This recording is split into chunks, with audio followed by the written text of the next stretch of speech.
আসসালামু আলাইকুম বন্ধুরা, দেখো আজকে আমি কফি বানাবো। এর জন্য কফির গাছ থেকে কফি ফুলগুলো পেড়ে নিচ্ছি। এখন আমি একটা মেশিনের সাহায্যে এই কফি ফল থেকে কফির বীজ সংগ্রহ করব। দেখো আমি যখন চাকাটা ঘোরাচ্ছি তখন কিন্তু খুব সহজে কফির বীজগুলো বেরিয়ে আসছে। এখন এগুলোকে আমি রোদে শুকিয়ে দিয়ে দিব। রোদে শুকিয়ে দেওয়ার পর সূর্যটা যখন সানসেট হবে তখন দেখো আমার এই বীজগুলো রেডি, একদম রেডি হয়ে গেছে। এখন আমি কি করব জানো?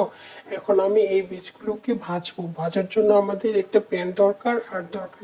এখন আমরা চুলাটাকে অন করে দিব এবং সামান্য করে কফি প্যানের মধ্যে দিয়ে দিব এবং যেগুলো কফি পড়ে গেছে সেগুলো আবার উঠিয়ে দিব।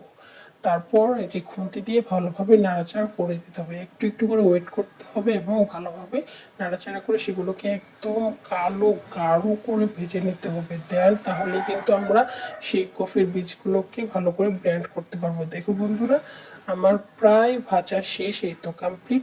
এখন আমরা কি করব জানো? এই যে এখানে একটা, এই তো আমাদের কফি গুঁড়ো করা শেষ। এখন আমরা এটাকে একটা শেফ দিয়ে দিলাম যেন এর ভিতর থেকে কফিটা ভালোভাবে রান্না হয়ে তরল পদার্থে পরিণত হয়। তো এর জন্য দেখো আমরা যে কফি মেকার আছে সেইখানে এটাকে দিয়ে দিলাম। দেন আমাদের কি করতে হবে জানো বন্ধুরা?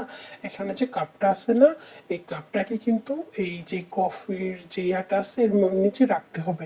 দেন অন করে দিলেই আমাদের প্রায় কফি রেডি। ওয়াও, কি সুন্দর স্মেল ছেড়েছে দেখেছো বন্ধুরা?